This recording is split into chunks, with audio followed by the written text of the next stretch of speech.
Hello दोस्तों, welcome to my channel more city classes. आज हम कुछ भारतीय राज्य व्यवस्था के बारे में देखेंगे। तो चलिए शुरू करते हैं। नए राज्य के गठन की शक्ति किसमें निहित है? तो इसका ऑप्शन है संसद में, राष्ट्रपति में, मंत्रिपरिषद में, राज्य पुनर्गठन आयोग में। तो इसका सही आंसर है आपका ए, संसद में। देखिए उसके बारे में जानेंगे हम। संविधान के अनुच्छेद 3 के अनुसार संसद को यह शक्ति प्राप्त है कि वह नए राज्यों के निर्माण तथा वर्तमान राज्यों के क्षेत्रों, सीमाओं या नाम में परिवर्तन कर सकता है। किस संविधान संशोधन द्वारा दिल्ली को राष्ट्रीय राजधानी क्षेत्र का दर्जा प्रदान किया गया है? तो इसका ऑप्शन है 67वां, 68वां, 69वां, 70वां। तो इसका सही आंसर है आपका 69वां। 69वें संविधान संशोधन अधिनियम 1991 के तहत संविधान में अनुच्छेद 239 क एवं अनुच्छेद 239 क ख को जोड़ा गया। इसके द्वारा देश की राजधानी दिल्ली को संघ राज्य की श्रेणी में कायम रखते हुए इसके लिए एक विधानसभा और मंत्रिपरिषद का उपबंध किया गया है। संघ राज्य क्षेत्र दिल्ली को अब राष्ट्रीय राजधानी क्षेत्र दिल्ली के नाम से भी जाना जाता है। छत्तीसगढ़ राज्य की स्थापना कब हुई? तो इसका ऑप्शन है 1 नवंबर सन 2000 को, 9 नवंबर सन 2000 को, 1 नवंबर सन 2001 को, 15 नवंबर 2000 को। तो इसका सही आंसर है ए, 1 नवंबर सन 2000 को। छत्तीसगढ़ राज्य की स्थापना 1 नवंबर सन 2000 को मध्य प्रदेश राज्य के दक्षिण पूर्व भाग को पृथक करके की गई। भारत में कितने संघ शासित प्रदेश हैं? तो इसका ऑप्शन है 6, 7, 8 या 9। तो इसका सही आंसर है आपका सी, 8।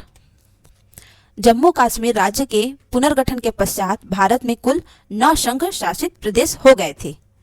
पहला है चंडीगढ़, दूसरा दिल्ली, तीसरा दमन और दीव, चौथा है दादर और नगर हवेली, पांचवा है लक्षद्वीप, छठवा है अंडमान और निकोबार द्वीप समूह, सातवां है पुडुचेरी तथा आठवां जम्मू कश्मीर और 9वां है लद्दाख। परंतु दादर व नगर हवेली तथा दमन व दीव के विलय के पश्चात अब भारत में 8 संघ शासित प्रदेश हैं।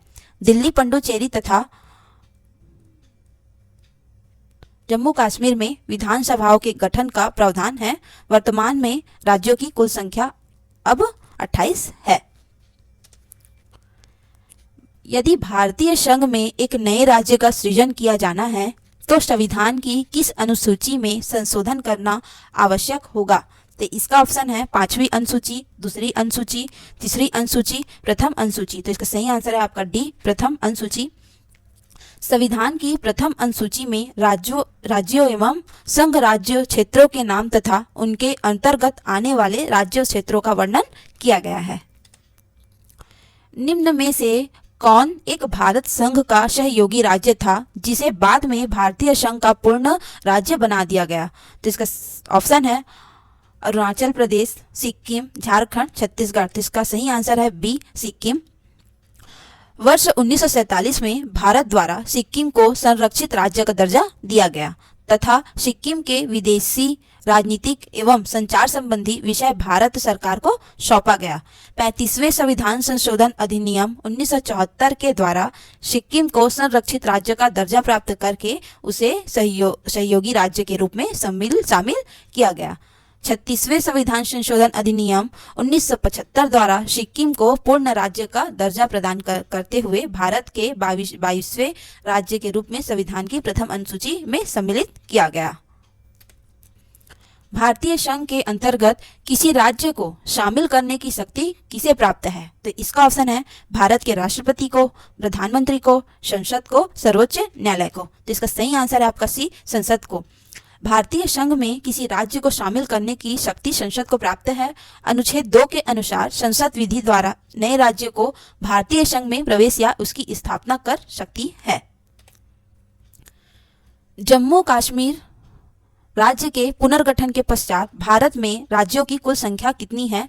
तो इसका ऑप्शन है 27, 28, 29 या 30। तो इसका सही आंसर आपका बी, 28। इसको हम आगे पढ़ चुके हैं।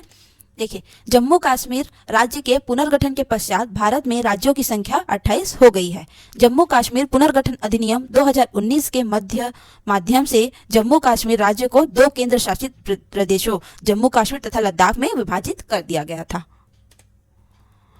भाषीय आधार पर सर्वप्रथम किस राज्य का गठन हुआ? तो इसका ऑप्शन है राजस्थान, आंध्र प्रदेश, मध्य प्रदेश, कर्नाटक। तो इसका सही आंसर है आपका बी, आंध्र प्रदेश। भाषीय आधार पर सर्वप्रथम आंध्र प्रदेश राज्य का गठन किया गया। 16 दिसंबर 1952 को 56 दिन की भूख हड़ताल के बाद पोट्टी रामल्लू की मृत्यु की गई या हो गई। उनकी मृत्यु के पश्चात यहाँ व्यापक जन आंदोलन हुआ।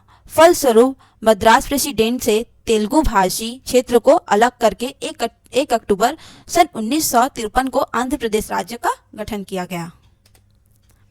भारतीय संविधान नागरिकता प्रदान करता है।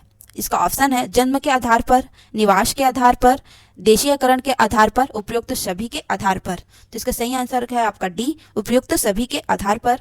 देखिए इसके बारे में हम जानेंगे। भारतीय संविधान के अनुच्छेद 11 के अनुसार संसद को नागरिकता के संबंध में विविध विधि बनने की शक्ति प्रदान की गई है, जिसके अंतर्गत संसद द्वारा भारतीय नागरिकता अधिनियम 1955 पारित किया गया।